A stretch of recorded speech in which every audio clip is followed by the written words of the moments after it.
Young, Raw, Skype paper at the North Gate. When we knock, they better bump straight. If you're just not tuning in, hit that like, hit that subscribe button. If you're new to the channel, we're about to get this cracking, cuz.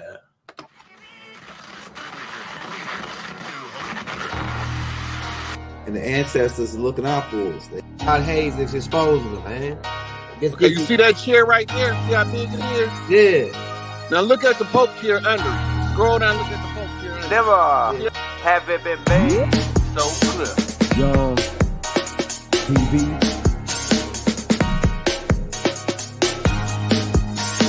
Young. We running the game right now.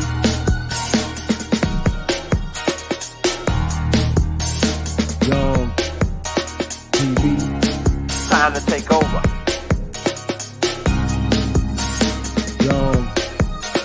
We the hottest in the game. Hit that like, hit that subscribe button. If you just not tuned in. TV. Share, like on your Instagram, Facebook. Young TV. If you tuned in, we broadcasting live from 2030, baby.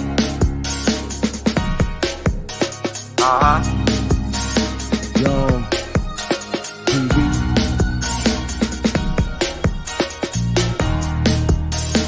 Young Taking over the game, baby. Oh yeah. Young TV. Hit that like. Young TV. Get them likes up in the air, you heard me? Young TV. Ride by. Hotel Islam. Young TV. Assalamu alaikum. Flow lekker. Young Peace to TV. you. Hit that like. Hey, everybody get this cracking, cuz. Hey, we got Skype 8 at the North Gate. When you're not, better bump straight. Hey, Rod, I know we did everything around the Trail of Tears. We probably talked about it like 10,000 times, but we didn't actually do one on talking about the Trail of Tears. We got a lot of questions on that. And who's these Indians? We already did the $5 Indians. You know, we got a whole bunch of hits. But this right here, one they wanted to talk about. I mean, it's a Q&A, but just the Trail of Tears. I got all the videos and pictures and things in the archives ready for that.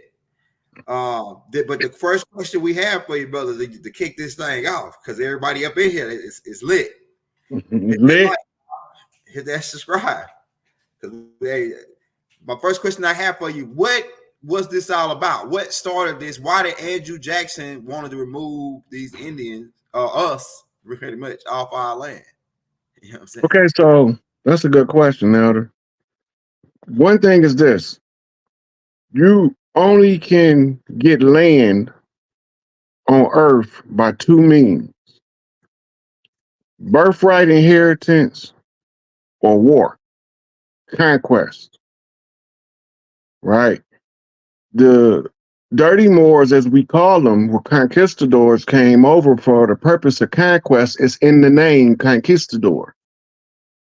Right? So when you look up, it's a compound word. I mean, it's two words put together to make one word. It comes from the Spanish, conquest, which means conquer, and tutor, which is the royal family of the black nobility that's openly hidden. And we don't know who they are. In the Gullah Wars, which was the wars that was fought from Florida all the way to Louisiana, they were losing the war because we were calling tribes, and we're going to go over more detail as we go through the slides, because you could see the migration patterns of before, when we was all going to Florida. We showed that it looked like an upside down well with the water spout being Florida. Remember that? Okay, now, after that, you got to look at the migration pattern before you can ever comprehend the Trail of Tears. Right? So the Trail of Tears, Andrew Jackson and his compadres, as I say, they clicked up and they say, hey, these chiefs of this land and the European nobility over here trying to take the land from them are both going through a Kali Yuga. They don't know who they are.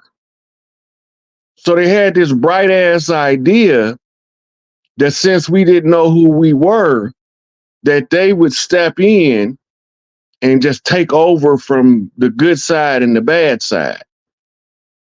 This is how we got blindsided. So we already knew that they were supposed to punish us harshly. That was karmic debt. So we know they're supposed to punish us harshly, and they're supposed to treat the chiefs of the land the same way that they treat the Tudors clan, the conquerors that was coming over here to conquer. They want to disassociate the native over here from the land. In military conquest, you got what they call forfeiture rights or surrender rights. The only way you can forfeit is when it comes time for you to reclaim what's yours, you don't do it. Well, somebody got to claim it. Well, we got that mark covered. So we didn't surrender.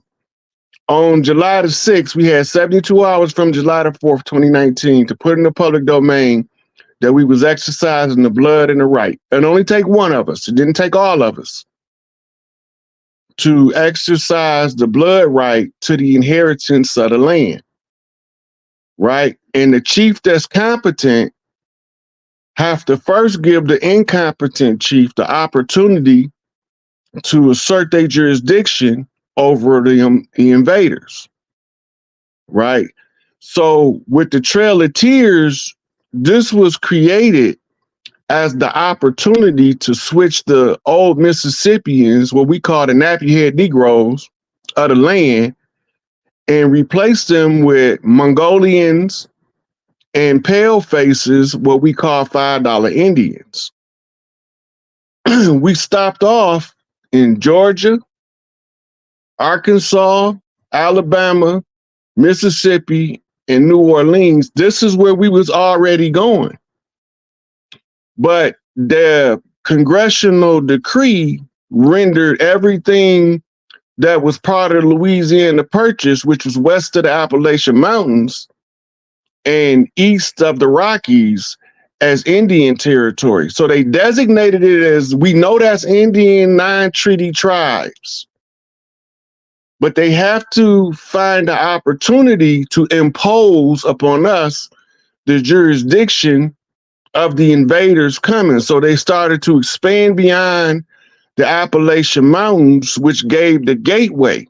The gateway is Atlanta, right? Because that is a capital of this land that's always been a capital of this land. We always gonna congregate in Memphis, Atlanta, Chicago, Los Angeles, or New York, right? We gonna also party hardy in the Big Easy, the NO. This is just the cultural imprint on the land by the people that have been doing the same thing for hundreds of thousands of years. Some parts of our culture they can't take from us, like Mardi Gras. They tried it, it didn't go well. Mardi Gras in Brazil is called Los Carnaval, right? In New Orleans, Mardi Gras translates from the French as Happy Tuesday, right? It's a ancestral honoring tradition of the old Mississippian clans that they call Choctaw, or Chata is the rightful name. Choctaw is the $5 Indian usurpation of the Chata tribe. That's Chief Warhorse clan, right? She is the war chief of the Chata. Now, when we get ready to redeem the original bloodlines, what we call the walking Mississippi clay dirt Negroes, we have to inherit the fight of the land we raised in. I inherited Chief Pontiac's war with the French. right? Angel Bay inherited Chief Blackhawk's war with the French, right? Big Tookie inherits the Crooked Man, Chief of the West, war with the Spanish. Right now, we inheriting these to redeem the land. We have to use old blood, original man blood, first blood of the land. Not somebody that claimed they was native. And Cherokee is a catch term, just like Moore. Everybody and their mama that want to be part of the native is classified as Cherokee 90% of the time. And the question is, why is that? It's a misnomer exonym. It's a name given in the Dawes Roll to usurp two tribes. Now, if you look up the etymology of Cherokee, you're going to get two native words that don't got no similar in sound or structure to the word Cherokee. Because those are the tribes that they trying to replace with the made-up tribe called Cherokee. That's why everybody is Cherokee, right? But you don't hear everybody saying, well, I'm Mohawk, I'm Tomahawk, I'm Black Hawk, I'm Chickasaw. You don't hear everybody saying the real names. They using the catch terms. They using the catch terms because that's the makeup for the loss of identity or the assumed identity of an invader, right? So when they was doing the Dawes Roll and they was beginning to set the trail of tears, all they was doing was trading us for the servants they brought from their war with the Huns and the Mongols and the Vedics. Those were whole communities of people under the Moorish empires of Europe. Those were their servants. They had villages. And this is what they call the work pool. So when they came, they brought workers with them that was captured as prisoners of war in the establishment of the first comprehensive understanding of what we call a slave, right? Which is actually a POW in most cases. They prisoners of war that's held to do menial labor tasks because the people that they working for is still fighting wars. Somebody have to maintain the maintenance on the infrastructure. So when they came over here, because of the Conjure War in 1776, with the assassination of the Chief Crispus Attucks and using his blood to put us in a blood oath spell and render us basically unconscious to our reality until we can break the spell of sleep, the spell of Kingu, the Kali Yuga that's artificially manufactured through conjure means, right? So you have to go back to what made them establish Georgia. They got a charter from King George to establish Georgia as a buffer zone to stop the Mississippians and the other tribes that was uniting, traversing the land west to southeast to fight the Gullah Wars. You can't stop them from coming, and so the story narrative they give us is that the slaves would escape the plantations. These were supposed to be Africans. And they went and joined forces with the Seminoles in Florida and fought against the Spanish invaders, but they never lost. Now, after you fight a war for so long, it takes on different phases. Phase 5 is where we at. It's a conjure war. It's a spiritual conflict now. It's no longer because so much blood been shed, blood has to be redeemed. And the old ways was to redeem blood with blood. So the only way to overcome that is to redeem the blood of the righteous by doing what's right and override the blood redemption for the blood redemption. They have the Christians continuously drinking of the cup of the blood of the Christ, the crucified Christ, right? And they have them constantly eating of the flesh, which is simulated cannibalism, right? And spiritually, in the spirit realm, whether it's real cannibalism or simulated, the energy signature translates the same.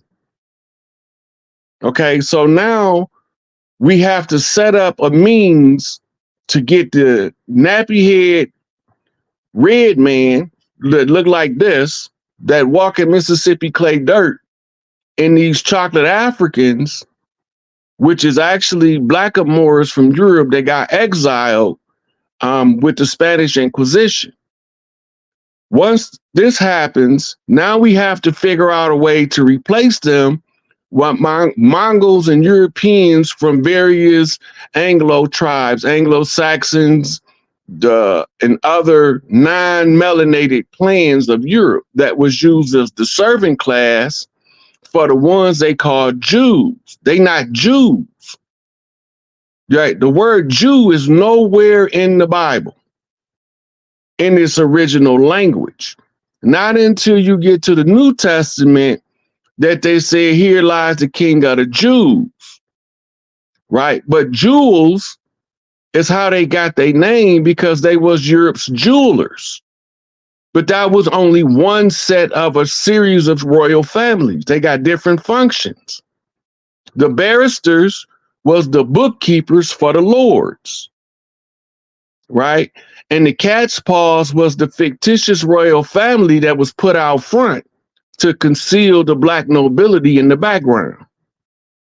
So now they fighting us with a cat's paw, and they got so deep in that they couldn't figure out how to close the conjure. When we realized they didn't know how to close it, this is what gave us the key advantage. The key advantage was, if they don't know how to close it, our elders know who to call to close it. So they called me to close it. Right? Now, in closing the conjure, we discover that it's not about bullets and blood. We already fought that phase of war. It's not about invasion, because we didn't already been invaded. Right? The only thing left for it to be about is the identity of self. Right? Can you remember who the hell you was before you went into amnesia? And remember when Tupac say, hotline, you niggas better find your mind. I got mine from hustling to busting and rhyme. Right? Remember when he said that? That's what he's talking about. Finding your mind is the remedy for the chapter known as misery. Discovering the self. The inner God of the self is the whole key to the whole puzzle. When you reflect in, you educate yourself, and you begin to see things. At first, you don't know what they mean, but you have to create a codex so that your higher self can translate what the lower self is seeing in the physical realm. Because we operating from lower chakra energies, specifically all those below the heart chakra. So the goal is to identify the self by being able to tap into your inner divinity, which is your mitochondrial divine feminine aspect of self. In order for you to put your divine masculine in its proper context, you must first assimilate the understanding of what divine feminine energy feel like. In a lot of cases, this is called turning on your love light. Remember 48 Hours with Eddie Murphy? He's singing his thing, Roxanne, you don't have to turn on the red light. That's what he's talking about, right? Then they got another song, Let Your Love Shine on Me. But this is what they talking about. The love light is the activation of the heart chakra that's being clogged up with black goo. You can't see it with the naked eye because it don't exist in the 3D. It only exists in the 4D. It can't even get to 5D. It's a median between the two. So when you look at the Kabbalistic tree of life, you will see a hard, dark line and it's called the point of no pass. That's called the fear barrier. Everything that you fear is everything that you ignorant to. Information and understanding resolves the fear barrier. I was on with Black Magic last night. Somebody say, why do the enemy use fear instead of love? Because they trying to control you. They not trying to liberate you, free you. To use the love energy is to use the power and force of liberation active in the eternal fire called passion. So that's why all of the ones that wake up sound mad all the time. They sound angry. Angry black man syndrome, right? That's the anger is the passion. And when your melanin and your inner self is experiencing this at the same time, you come across as just a bitter, mean motherfucker for no reason. But you really got a reason, but because nobody else can't see it, it look like you just mad for nothing. Right? Now, if we look, you over there in the green light. Green light is the color of the love light. But the heart chakra is green. Okay, but the heart itself is red. Right? And green and red together produces brown. Right? So when you look at the keys to the colors, to the ancestor Francis Cress Welsing, you look to the keys to the color. If you white, you all right. If you black, get back. But if you brown, stick around. You dig? The browns stick around because they the ones tied to the land, because they are the green and the red. They are the love and the light. Right? So they come out as brown. This is your gods and earths. Your ruler gods is the men coming out of the Sufi order of the green light, right? To activate the sisters that's coming from the daughters of Isis out of the red house, the Moorish consulate, the MGT GCC, right? The SOS.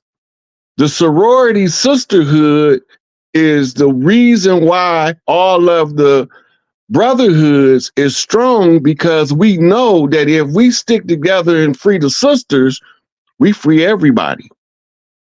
So they tell us the power dynamic in the white man's world is the white man, the black woman, the white woman, the black man. The order of the dynamic is created based on where the assumed powers lie. Free white persons in law don't have nothing to do with a pale-faced European. Right? I meant to send you that. Because I wanted to point out some things in that. I know you got it because I sent it to you before, the free white persons in law from Black's Law Dictionary. But anyway. Yeah, I got it, but I had to look through probably 100 files that we got. Yeah, don't even worry about it. We ain't even go to. They can pull it up for themselves. They can go to Google, go to images, and put in free white persons in law and read what it say. But it clearly say not Anglo-Saxon, not Caucasian, right? It clearly say that. That means that these people that we thinking is the white man is not the white man. But it also tell you in free white persons in law that the free white person in law is a Moor. Right? So if the Moors look like us, how are they classified as white? So this is when you get to status correction, because the free white persons in law, that's in Europe, the whites is the nobility. Even if they the black nobility, their classification is white man. But it don't got nothing to do with skin color. This is the black hand, because it's the proverbial black hand that dangle from under the white robes of the KKK before we had pale faces overrun that shit. So now we think that the KKK is full of pale faces and that's who started it, but it came from the Black Brotherhood of Spain. Right? So when we go to the maps, let's go to some of these slides, Elder. See, I like giving them receipts and visuals because remember, Baba say you got to give them charts, diagrams, graphs, pictures, right, and descriptions. Whole layout. The whole You gotta be, nine because yards. the more fields of understanding you approach the information with, the clearer you can make it where they can break free from the trap. Okay, I'm gonna put this one first. We got 2-3 videos, I think, too, in this thing too. They break down some of the stuff. They got damn teeth too hot. Shit. Right on damn tongue. All right. Shit, what the hell? All right, here we go, y'all.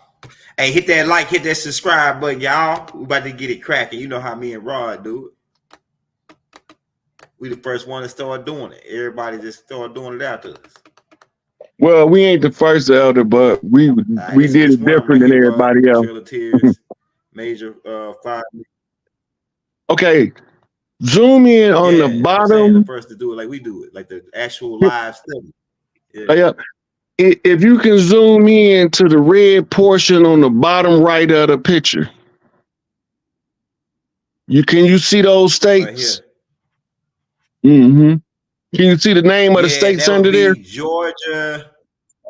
Yeah. Be Alabama, Georgia. It looks like now remember, Mississippi is too for the red line going over.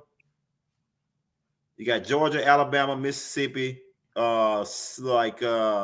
Tennessee, a little bit of North Carolina, like a tip of North Carolina, South Carolina. Yeah, but right. So got a better one. Hold on. This was a concentration. This is where the delegation was. When you look at where the red dots is, I wish it was clear. It ain't gonna come in no clearer though. Right here, but that section right there, right? Yeah. This is where. Okay, now remember, we coming through Georgia from Florida, right? Now you see the red line that go across the top. Right here. Yeah. They go all the way right. Okay, now to like Texas. Now look at Now look at the blue line that follow the rivers. See them? Yeah. Okay, now why are those two different lines significant? This goes back to how well you know your culture. When we travel, we always traveled the waterways when we was going far distances. So the trail, the blue trail, it would be the trail of us repopulating the South where we came from. And the red would be them sending fictitious characters under the false pretense of being us. Because remember, this was all being done by the 32 degree Scottish Rite Freemasons. Right, go ahead. And they was trying to usurp the blue house, the York Rite, which is the blue house, which is the blue line. Right? Now, you get a whole nother story when you look this up, and then you do analysis with the, I didn't do it this time, with the Mason-Dixon line. The Mason-Dixon line was the line that none of the settlers was supposed to cross. The Mason-Dixon line. It became the line of demarcation between North and South. That's how they was trying to contain the war into smaller territories till the ceasefire. Once we had a ceasefire, we can all go back home now. We got a different set of marching orders. Right. You see that white line on that blue picture, second row, second picture? Right here. Yeah. Right here. That's the Mason and Dixon line. That separated North from South. Right. That big old red patch is what they designated as Indian territory. Right. They was never supposed to go there. Right. They was never supposed to cross the Appalachian Mountains because those was 9 treaty tribes, what we call outlaw tribes. And now you know why all my heroes is outlaws. Right? Go ahead. Okay, now in this Outlaw process, tribes, like Tupac the Outlaw. that's right. That's what that's all about. Right. The outlaw tribes are the tribes that the corporate entity known as America could never get to do treaties with them because they wanted us to surrender the land. Remember, from the time they came with Columbus, the false pretenses they came to learn new trade routes to Asia. That's what their original cover story was. If they was coming to find trade routes, why would they send Cortez to overrun Central and South America with soldiers? That's not looking for a trade route. That's looking for a conquest. And that's why they call conquistadors. What? See where it say Western territories? Right now, notice Western territories, but you got Oregon and Cali in the blue. Yeah. Right? United So, States of America. Yep. Now, all of them states that's in the Western territories was divided up. Spain had took this part known as California and Oregon. Spain was still fighting between Texas and California. Once we start going back home to the South, we still had to contend with the Mesoamerican War, the Mexicans fighting the corporations coming in from the East, but they was coming in from the Gulf. And then they started coming in from the Pacific because they was going around the outside of South America, coming in on the West. That's how they end up sacking the Califia Queens with no soldiers, no male soldiers there to fight because they was all going to Florida to fight the Gullah Wars, right? So when you looking at these maps and you seeing the travel, right, you realize that all of the gray area, that's the Iroquois Confederation. They became known as the Confederate South, right? Everything on the other side of the white line, Right.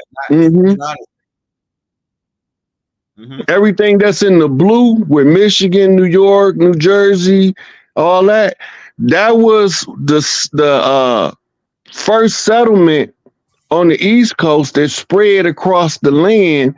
Those were a whole different set of tribes that they was at odds with than the tribes that was the Confederates.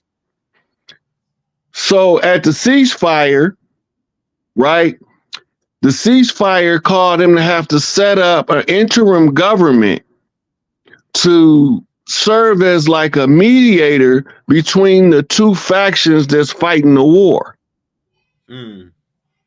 Now, while we fighting the war, remember, they still got to get the pale face a drop of blood.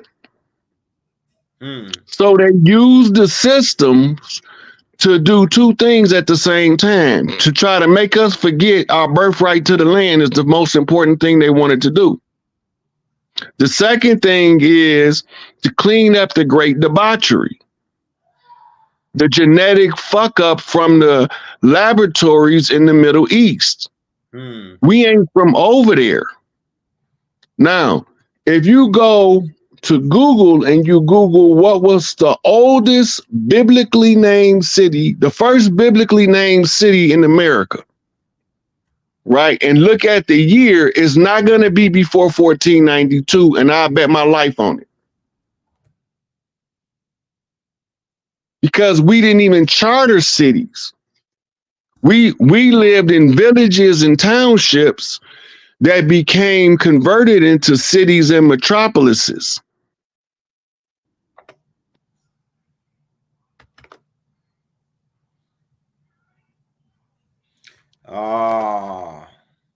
It's saying Jericho. I think Jericho's hold up in America. That's what I got.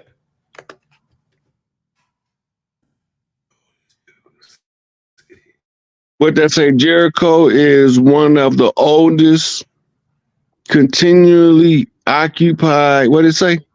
It ain't in the. Yeah, it ain't. Okay, known as the Jericho is described in the Bible. Like, but Jericho is close to the Jordan River, so that's the Middle East, right? Yeah, but we trying to find in America. All right, let me take this out. Let me take maybe the biblical word. Hold up. Oh shit! Why this shit lagging like that? Yeah, we had towns and villages. Hold up. Okay, hold this.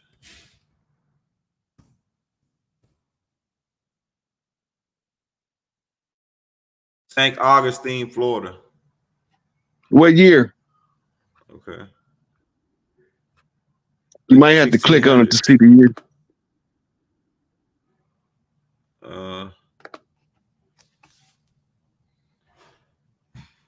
St. Augustine would be like the French or something, right? Or Spanish. Augustine was one of the Catholic saints. That's my mama name. 15.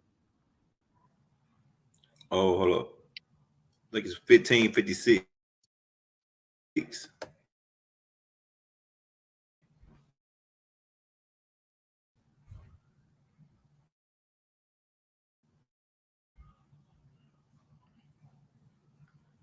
You know what? Rephrase the question. Say when was the first biblically named city chartered in America?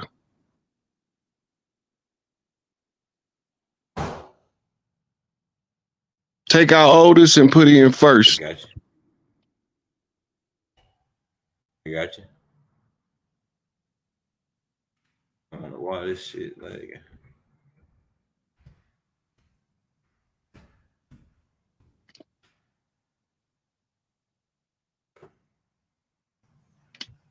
Oh, go back.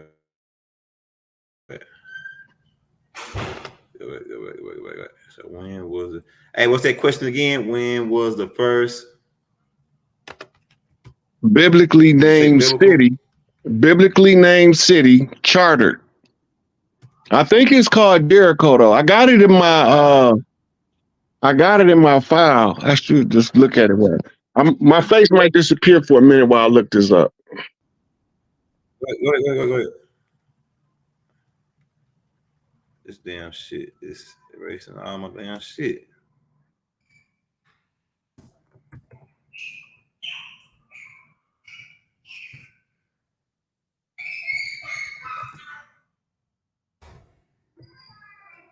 Here you go.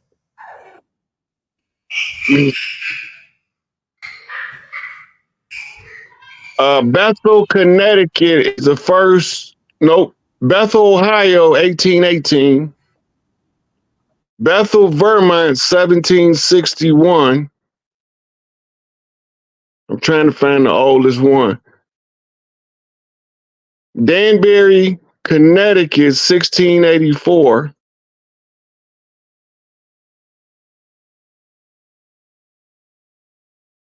Salem, Connecticut, 1637.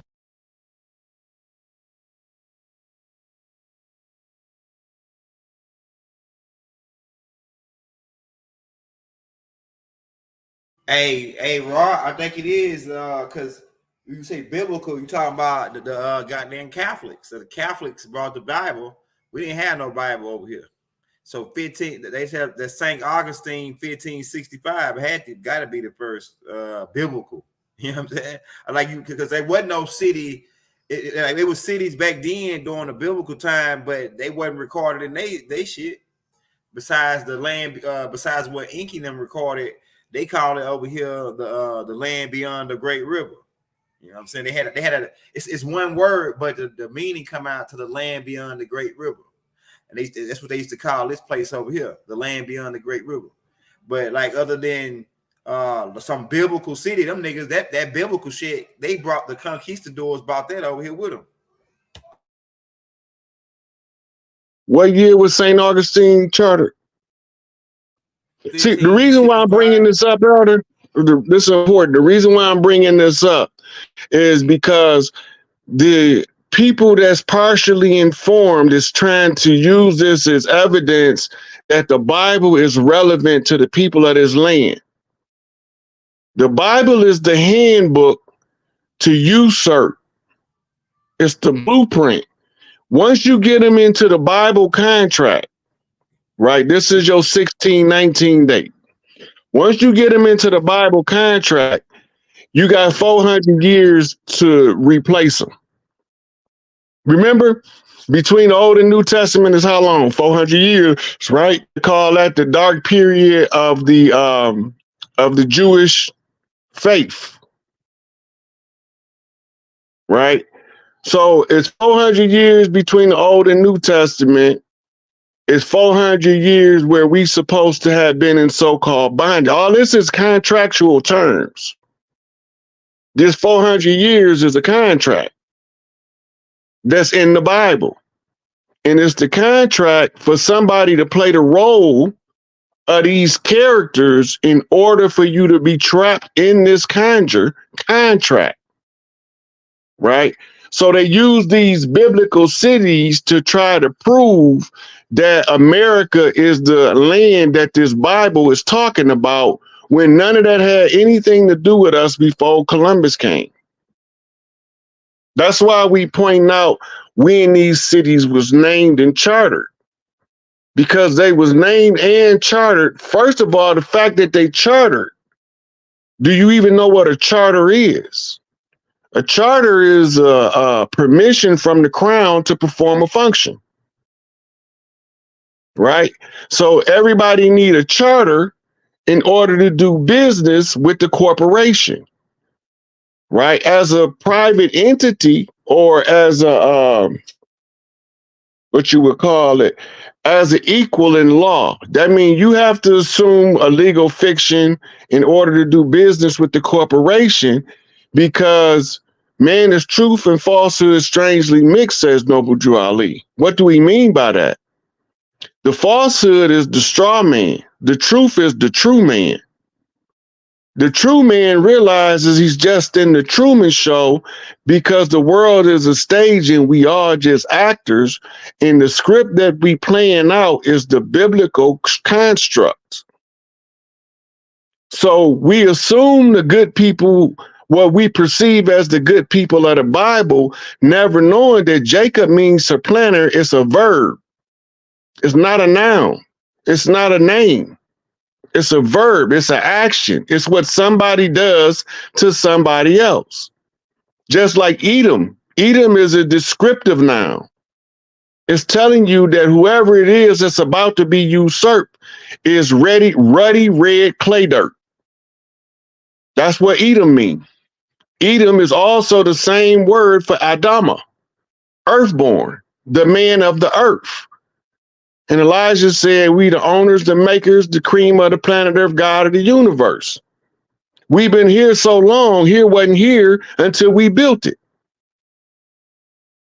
So what did that mean? That means that we the makers and the owners. Creams of the planet Earth, God of the universe. To be the cream of the planet Earth, you have to be the salt of the earth, because you're the one that's responsible for the revitalizing of culture wherever you go. But culture and civilization is not the same thing. To make you civilized is to put you in a civil jurisdiction. It's to put you back in a system of levies and liens, where all things is negotiated through contract negotiations, and we call that commercialized law. And that's why all crime is commercial. It's a commodity to be traded. How do you trade in crime? So all of the stuff that they doing from the tribe of Levi is to set the levies. The levy is the lien. Lien is the anagram for Enlil. They telling you the responsible parties. Enlil means sky daddy. Sky Daddy is this fictitious character that the church give you to put your faith in so he can distract you from what's going on in life. Because the chapter of misery, you need somebody to blame for your misery in order for you to accept it, because it can't possibly be your own doing from your self-neglect of educating yourself. Every man is responsible to make himself the best man he can make himself. Right? So the one that you compare yourself to is going to be your best man at the wedding. It's normally the father of the groom. Now it's the best friend of the groom. What happened? Best friends is murderers. Straight out of the 313. It's a hit squad. It's a sweetheart swindle. The sweetheart swindle was the seduction of Big Mama by Uncle Joe. But it really wasn't Uncle Joe, it was Uncle Charlie, Charles V. Charles V led 50 chiefs into war against 21 Fezzes. All of the Fezzes is in the George Washington Memorial. But if you Google under images Charles V or Carlos Cinco, right, you will see all of the chiefs. But they all came from what we call the Nazca community of the Southwestern United States, because they couldn't use the ones that was already under contract. So no tribe with a treaty entered into the Conjure War to cause the ceasefire. That's how you know they outlaw tribes, because they never give up and they never surrender. No retreat, no surrender, never give up, never give in, full speed ahead, balls to the wall until we drop them all.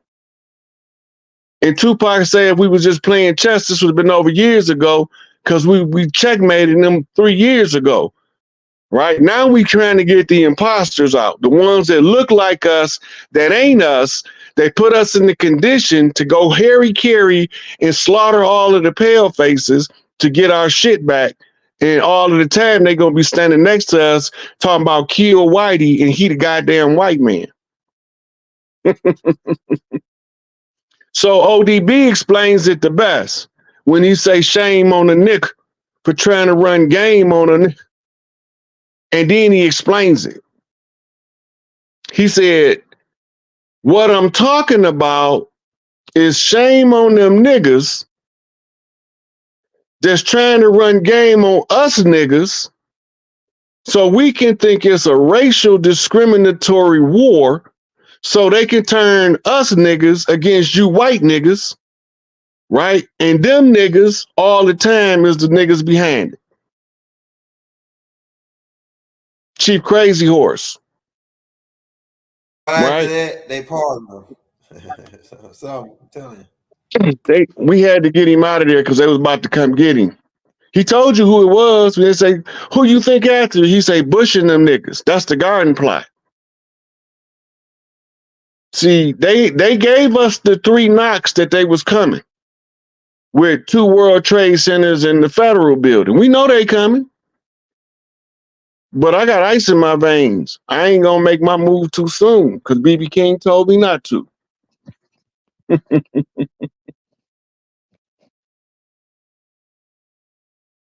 They going crazy up in the chat, bro. I got another question for you because you was talking about the Dixie line and all that.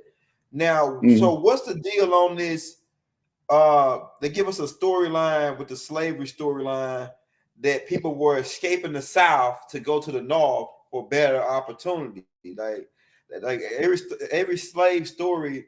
Okay, let's examine the validity of that, Elder. Let's be leave your mic on for a minute because we've been doing a little back and forth here. Okay.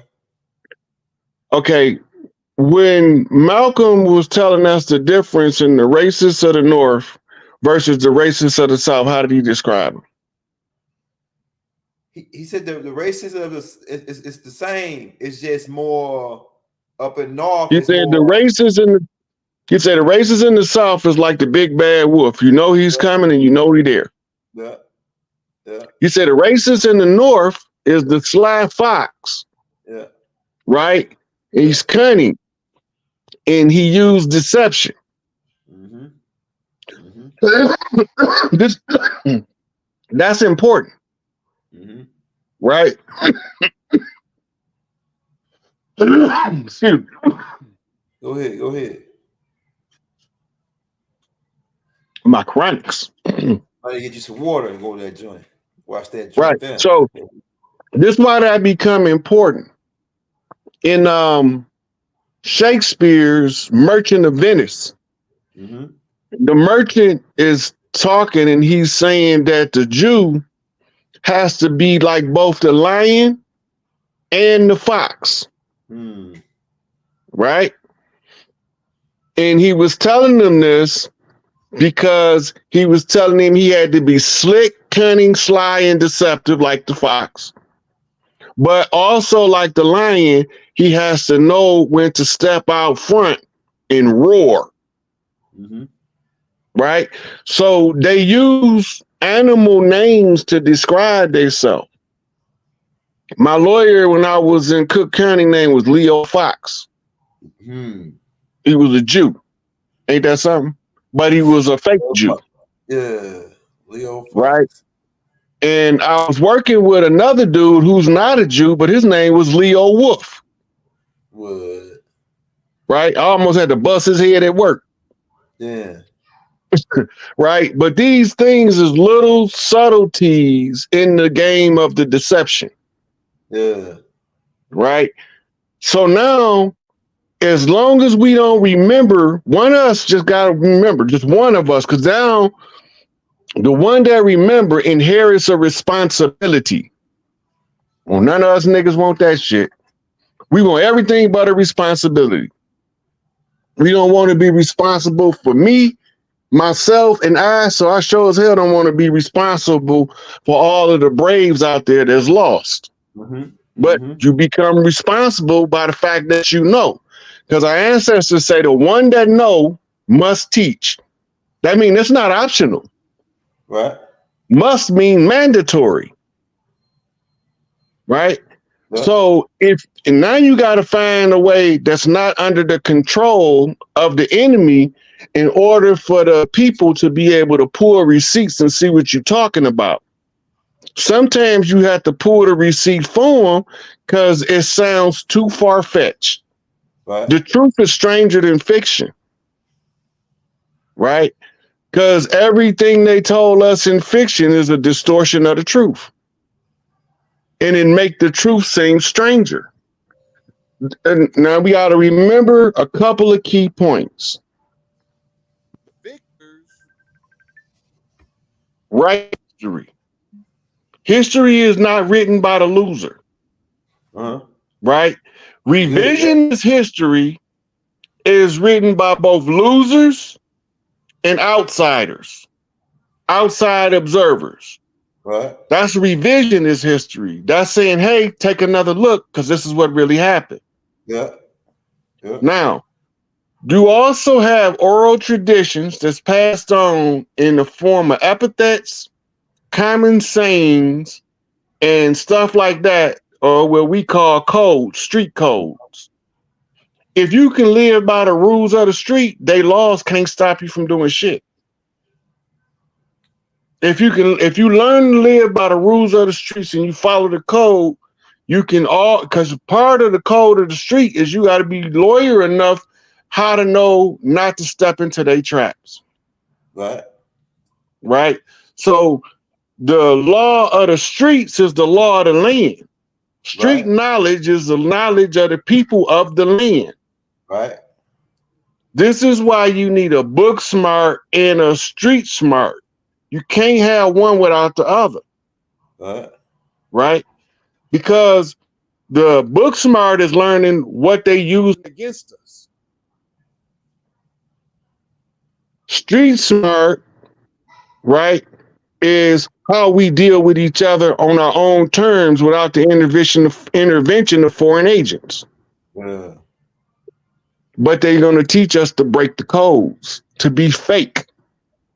to assume the position of following the code, but then when the shit get tight, we gonna resort to following their instructions. In other words, give up your whole clan for the shit you did. Right. That's their trick. That's a trick from the beginning. They wanted the whole clan to begin with, and they was trying to find the weakest link because a chain is only as strong as its weakest link. Right. So, a couple of things to look up for verification of what I'm saying. Look up the FBI informant the FBI Black Informant Program. Right. Also, look up the COINTELPRO mission statement and activities against what they call them, activities against un-American organizations. So they was anybody that was opposed to the corporation, whether they was KKK or whether they was the Crips, was a target of COINTELPRO, right?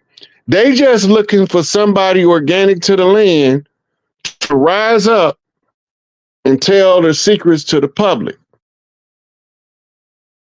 right? Because the Illuminati stunned. They knew that I was coming to expose their game plan to these hip-hopping youngsters, right? What's hot on Instagram right now is the CIA agent claimed that they started hip hop in the 80s as a form to create public dissent. The only problem with that is hip hop was created long before the 80s. They may have infiltrated hip hop, which we know they did because we know they had hip hop police following the artists around. Why was that? I got arrested by the hip hop police, bro. I know they exist. Bro. I got arrested by the hip hop police. Yeah. Now here go the thing. They only following hip hop artists. Why is they fucking with Young Elder? No, I'm gonna tell you. No, I was with my homeboy when I got arrested. I was with Hurricane. See, look, okay. So I was following behind Hurricane in my car, and one of the headlights was out, right? And they was watching Hurricane the whole time, right? I didn't know. What they do is they go around and collect shit on you so they can use it as blackmail, right? So they can get you, you know. So I was following around. So they thinking that I'm trying to rob Hurricane because Hurricane riding in a Range Rover, and I was riding like a white Subaru, like a raggedy white Subaru. I'm following him around. We going to the studio, and the cops pulled me over. It was an unmarked all white car, and this nigga. They ran my name in all 50 states. Them niggas had these hip hop cops. They like the feds or something. They can run your name on a federal level, and they ran my name. They got something called the NCIS, the National Crime Information System. This has been set up since the 70s, where if they put a name in there, it search you in all 50 states. It just got faster with the advent of the internet because the internet wasn't always part of the law enforcement's immediate access. We sat there for 2 hours, and then he called the real police to come arrest me. And for a ticket that I had, I was in Dallas, but they arrested me for a ticket that I had in a whole nother state. They took me to jail and held me for 24 hours till the other people came and got me for a ticket. But they was come to find out that he was hip hop police and they was following and watching Hurricane. Yeah. Who was Hurricane? Over $1 billion, and you a Nubian and you a rapper. They watch you 24 hours a day. The hip hop. Who was Hurricane? Tell us about him. Hurricane Chris is my homeboy that's saying, "Hey, baby." He had he had made $6 million like in 1 year off of ringtones and shit when them ringtones was hot. And so he from Louisiana, from my same neighborhood, and he hit it big, right? And then he was with Clyde Davis. Clyde Davis, the one that signed him. You know what I'm saying? J Records. And, Clyde Davis is he's the member of the ADL. Exactly. Yeah, you already know. So Clive Davis, Jimmy Iovine, and all of those executives is either members or financiers of the Anti-Defamation League, the ones Farrakhan suing. But the Anti-Defamation League keep their hands clean. When the dirt got to be done, they send in some people called the Jewish Defense League, right? The Jewish Defense League is like the FOI. It's a paramilitary branch of these people that's squatting on the land. That anytime one of us about to come up financially, they gonna try to extort us. And if they can't extort us, then they gonna murder us. But the Anti-Defamation League in the music industry, their job is to tie the artists up into contracts that gives up their image and likeness in perpetuity throughout the boundless universe forever and ever, which is, they call that selling your soul, right? Because you can't benefit from your life work, from your artistic, creative, God-given talent. That's why it's called selling your soul. But you can't literally sell your soul because it's not yours to sell. But you can definitely sell the product of your soul's labor, right? There's certain people that's going to come in and they're going to be a great singer no matter what, right? If you can find that person and you can contract them, you can live off them for the rest of your life and theirs too, right? But you're not supposed to do that. That's illegal in the free will universe. It's called usury, right? In the contract law, that's a kind game in the corporation, and it's called larceny by trickery, right? If they talk you into signing the contract without you reading, it becomes larceny by conversion. A conversation led to theft. As long as you don't know, ignorance is no excuse of the law. You are what you call in non-redeemable status because of your ignorance. Now, when you become aware, you have two options: either to do it yourself or sign what you call mutual benefit contract. That's why they killed Otis Redding, because he had a mutual benefit contract and they couldn't take all of his shit. The same with Sam Cooke, he did it himself. Sarge Records, he started with the Greeks, and the Greeks had him killed. They just needed an artist to serve as the replacement for Sam Cooke so they could bump him off a 2-ball cane from a 4-corner shuffle. So they used Bobby Womack to assume the life of Sam Cooke if they was to remove Sam Cooke. It's all of this is the Babylonian money magic part.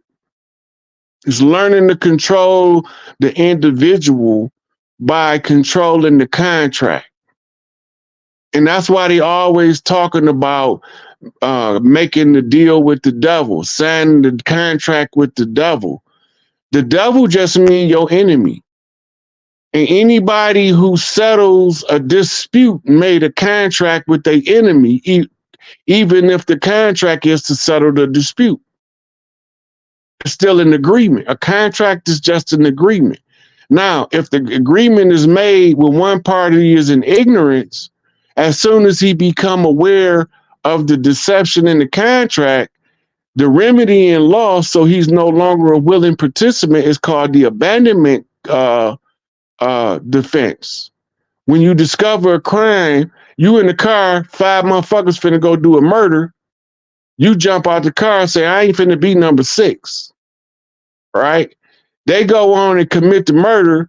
The police arrest you and all 5 of them, and they know that you've discovered the crime was about to be committed. You got the right to be free of the penalty of the crime because if you abandon the crime before it happened,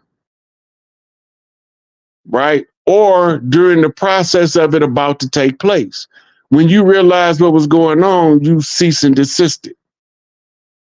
Therefore, you can't be held as part of the agreement that's the underlying crime. So they remedy because they still need to find a way in law to trap all parties known. So they got some shit called accessory before and accessory after the fact. So if you tell somebody you're going to commit a crime and go commit it and they don't report it before you commit it, that's called accessory before the fact. If you commit a crime, you get away and you tell your homeboy, hey man, I need you to throw this gun in the river. But since it's a sweet 357 Python, he decided to keep it. They catch him with the pistol. The pistol traced to the murder, but they know you did. He becomes accessory after the fact for concealing the weapon that committed the crime. Right? So now we got to know how the street work and how the judicial system work. The judicial system is the application of the Judahites, because Judah was the judges. So now the judges had to operate according to the laws they received from the Levitical priesthood, because the Levites was the lawgivers, the elders. Right? So the elders give the judges the law, the judges officiate over the law. But because the lords, right, as conquerors that's trying to conquer the land, they use admiralty law to usurp the law of the land. And this is how you change the jurisdiction. Now we under the admiralty jurisdiction. The only way out is to capture the admiralty flag of the vessel that's ruling on the land. January the 6th, 2020. When you see my man sitting behind the admiralty flag with the flag of the land, that was overtaking the vessel. That was the hostile takeover. It was done. When they walked him out of there, it was done. He only had to occupy it for 5 minutes. That's why he was sitting there with his feet up, to meet the time requirement of occupation. The occupation by the people that's organic to the land or their agents. Because remember, they came with pale-face agents. So they made it okay for us to use pale-face agents in the redemption. So he sit behind the desk, put his feet up for 5 minutes. It don't matter what they do at that point, we won. They lost, we won. Now we just sunk their battleship. Right? The Senate is not controlled by the president. The Senate is controlled by the Speaker of the House. Right? And the Speaker of the House was Nancy Pelosi at the time. And that's why they kept making a big deal out of this dude with this helmet sitting at Pelosi's desk. So one of the chiefs that know how to sink the battleship gonna speak up and tell everybody what it means. But only the war chiefs can see it while it's taking place. So then the only thing left now is to serve notice on the Pope, because we done already brought down the crown of England. When you bring down DC, you took their military might from them, your military industrial complex. So the Sipico put the Pope on notice, right? When she put the Pope on notice in the public domain and told him that we will no longer honor any law that's not the great law. What's the great law? The great law is the law of the land, air, and the water. Right?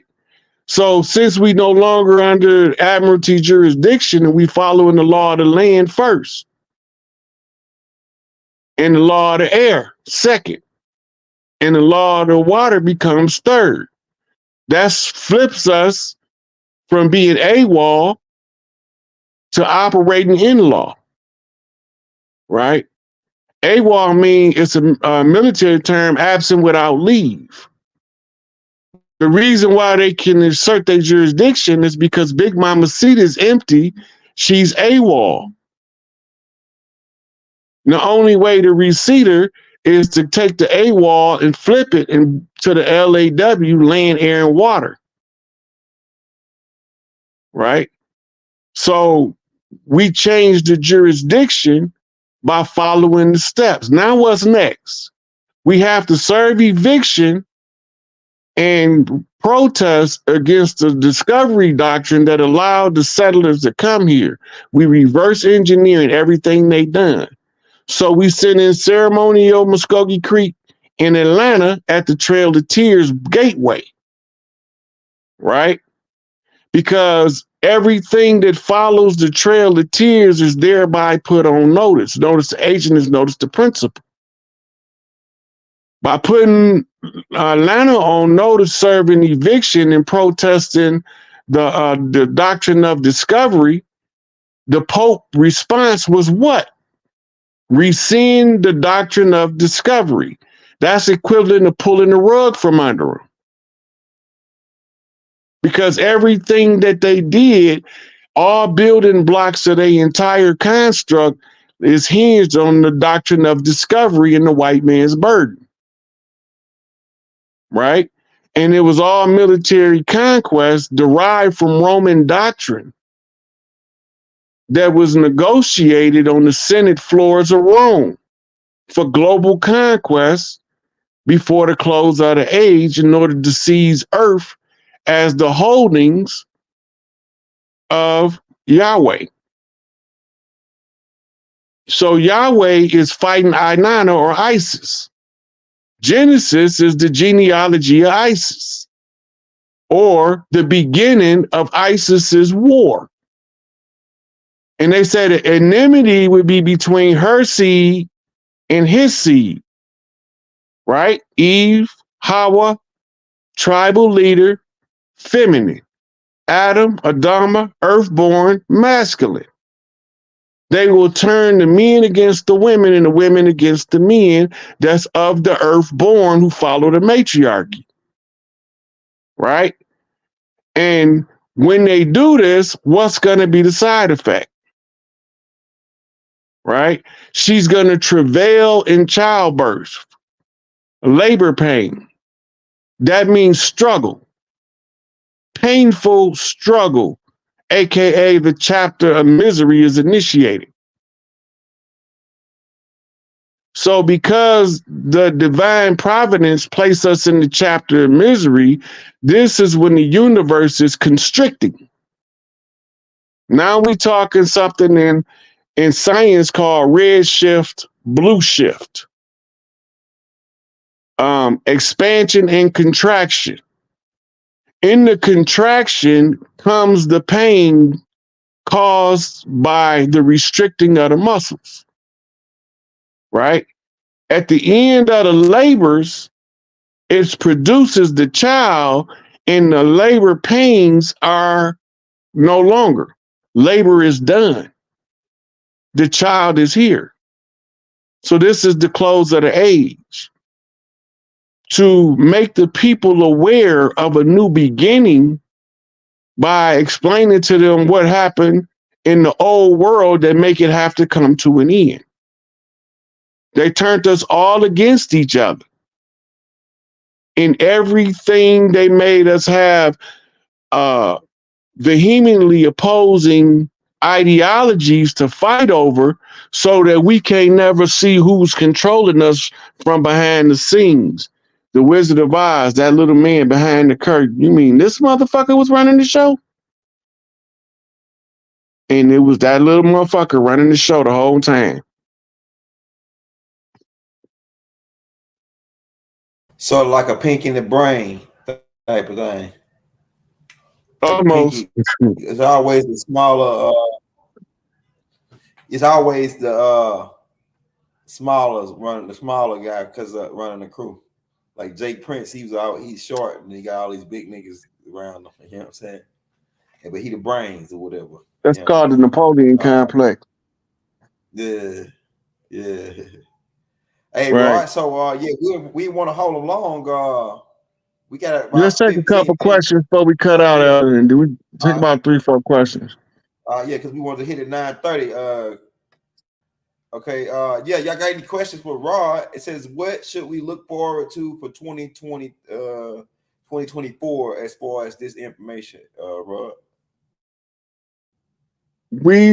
Like on the I land can't and tell shit. you, Like, I can't tell you how it's gonna play out, but what we're gonna be looking for is we got till 2025 before the national celebration begins. So be looking for a lot of construction in the streets. This is gonna show us rebuilding the infrastructure, which is gonna cause a lot of traffic congestion. Look for economic collapse between now and June, because we have to switch to a new currency that's backed by a substance, because that's the law of the land, equal exchange of products and services. So if you get somebody's labor, you have to properly compensate them, or you will be held in reprisal for what you tried to keep for them. In other words, you'll be made to pay them what it was worth. Look for massive jobs closing before the banks collapse. That's going to be your indicators. You're not going to see it until it happened, but the BRICS nations is literally damning the dollar. The dollar is currency. It's the die marker that measures the flow of the energy in the people's desire. If the money stopped flowing, that means that the people is fed up to the point is they don't want to spend no money with this beast no more. So no longer will they worship the dollar. Now they're going to make the dollar be their servant instead. So rich people always say, make the money work for you, don't work for the money. Right? And that's a reason for that. Because those who work for the money, it's going to be running through their hands because it's liquid. Right? But those who the money work for are the ones who's controlling the flow of the dam. How much water is released and how much is held back. It's a difference. And Wall Street is phantom trading right now. All that shit y'all see on Wall Street, that's phantom trading. Wall Street was confiscated because of the trillions of dollars of money that they laundered, that they got caught laundering in the last 50 years alone. $1 trillion in human trafficking funds that's confirmed, that's tied to human trafficking. $1 trillion of real estate money that was stolen. That all of this they got the records of. It's already been put in the public domain. Right? So those are just some of the things to look for. And when it's finally get ready for the flip, that's when y'all gonna see a spokesperson come out and speak on behalf of the chieftains and tell y'all what's going on the land, because the people is obligated to receive a report from a competent spokeschief that tell them the circumstances and conditions of the land, what's going on the land. Right? So the whole redemption process got to be painted out for the people by a competent chief. The spokesperson for the chieftains is Larry Hoover. All right, I got one more question. It's gonna sum up a couple questions that people ask. Okay, so about the paperwork and student loans and credit and buying land with using this system, is that still a goal, or should they hold out on it? Like, buying land and anything that you have to put your anything that you got to put your signature on right now, while these people in power is authorizing them to stay that much longer. Damn, go ahead. If your signature is required, it's a contract. And that's how you know where they trapping us at. Everywhere that you have to sign for something, it's a contract. If you have to sign for a parcel in the mail, you are signing and confirming that the contract obligation has been met. Right. It's still a contract. what they said. Anything you put your name to is a contract. Don't ever forget it. Yeah. So what we're trying to do is enough people to stop doing contracts with these people in order to make them rendered useless. And then we automatically have to continuity of government. We have to fill in the gap with competent resources that we have on standby for the turnaround. Well, most of the people not gonna see it until it's done. They gonna think that people like us is crazy to a certain extent, but they gonna be seeing everything we say playing out in real time.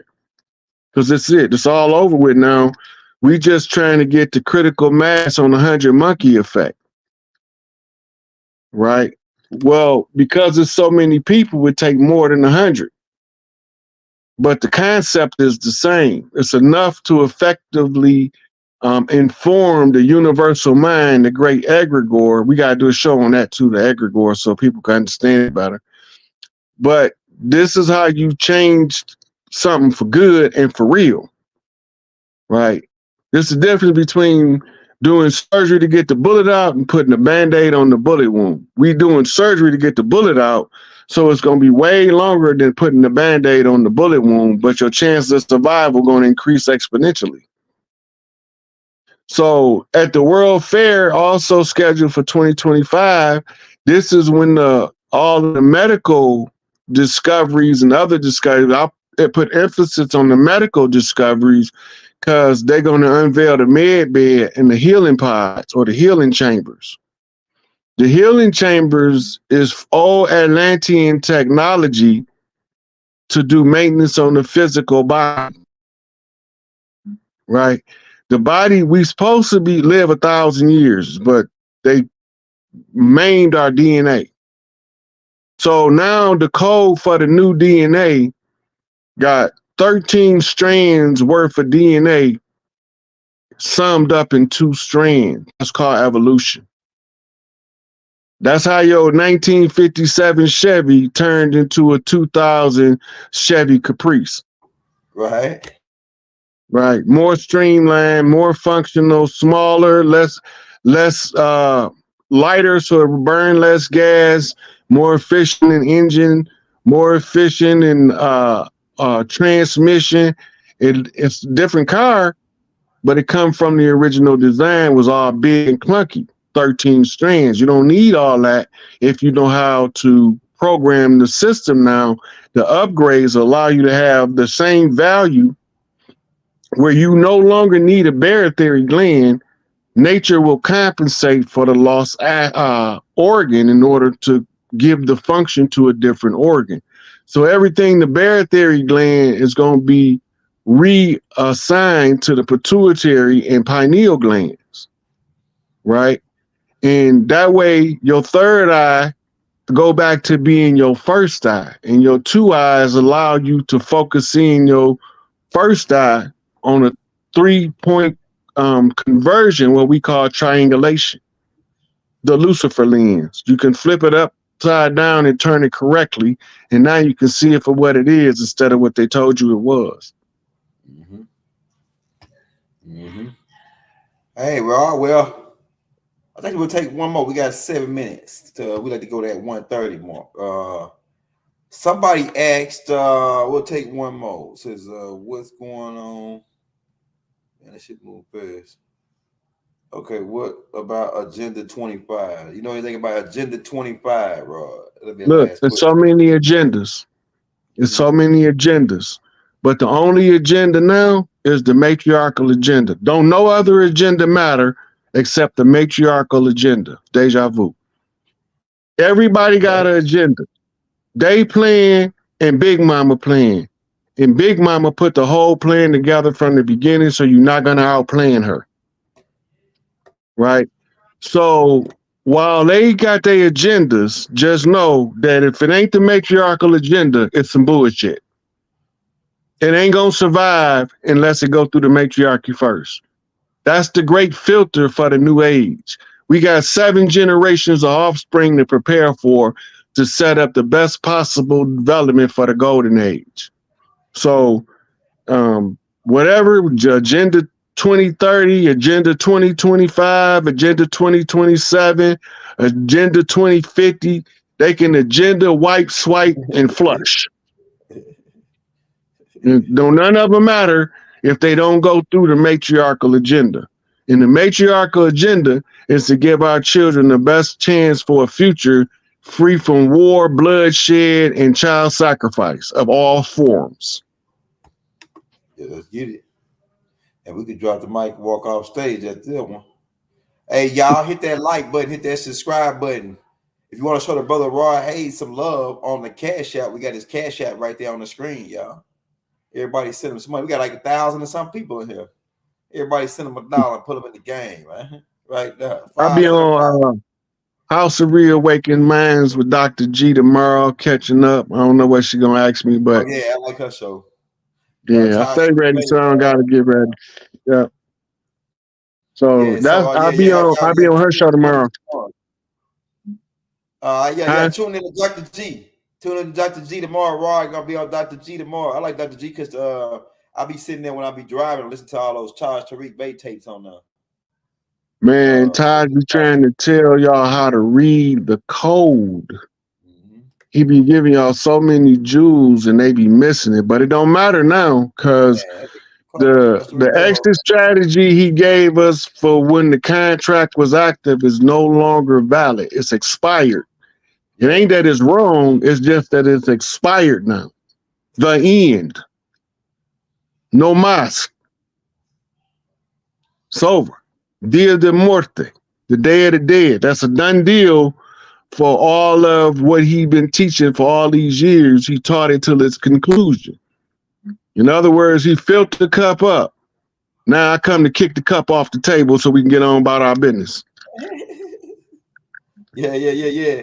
See, like it's key things that I'm gonna talk about that Taj Tariq Bey talk about, like some of the secret society stuff. I'm gonna go into that.